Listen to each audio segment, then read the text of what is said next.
সিরাজগঞ্জের বড়ধুলে আওয়ামী লীগ সরকারের পতনের বর্ষপূর্তি উপলক্ষে বিজয় মিছিল করেছে যুবদল। সিরাজগঞ্জের বেলকুচি থেকে আশিকুল ইসলামের পাঠানো তথ্য ও ভিডিওচিত্রে দেখুন বিস্তারিত। জুলাই গণঅভ্যুত্থানের ধারাবাহিকতায় ৫ই আগস্ট আওয়ামী ফ্যাসিবাদের পতন ও ছাত্র জনতার বিজয়ের বর্ষপূর্তি উপলক্ষে সিরাজগঞ্জের বেলকুচি উপজেলার বড়ধুল ইউনিয়নে যুবদলের উদ্যোগে বিজয় র্যালি ও গণমিছিল অনুষ্ঠিত হয়েছে। বৃহস্পতিবার ৭ আগস্ট বিকাল ৩টায় বড়ধুল আলহাজ সিদ্দিক উচ্চ বিদ্যালয় মাঠ প্রাঙ্গণ থেকে এই বিজয় র্যালি ও গণমিছিল শুরু হয়। এতে এলাকার শতাধিক নেতাকর্মী জাতীয় ও দলীয় পতাকা হাতে নিয়ে অংশ নেন। গণমিছিলটি বিভিন্ন গুরুত্বপূর্ণ সড়ক প্রদক্ষিণ করে একই স্থানে এসে সংক্ষিপ্ত সমাবেশের মাধ্যমে শেষ হয়। মিছিলে নেতৃত্ব দেন বড়ধুল ইউনিয়ন যুবদলের সদস্য সচিব সুমন শেখ।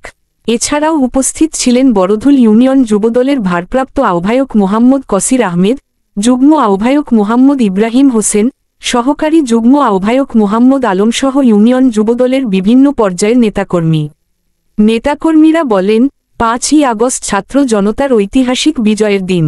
এই দিনটি আমাদের গণতন্ত্র ও ন্যায়ের পথে সংগ্রামের প্রতীক। আওয়ামী ফ্যাসিবাদ সরকারের বিরুদ্ধে চলমান আন্দোলনকে আরও বেগবান করতে যুবদল মাঠে আছে এবং থাকবে।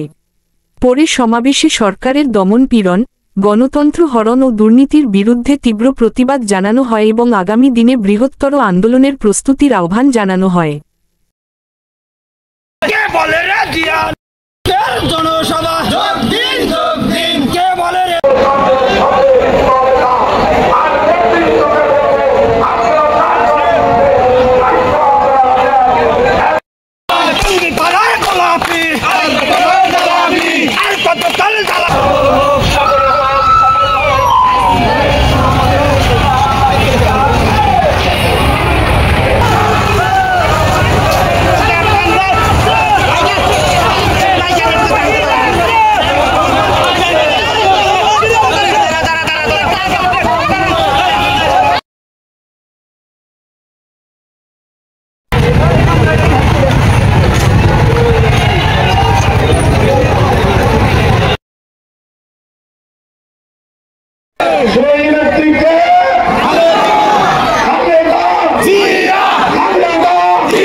বাংলাদেশের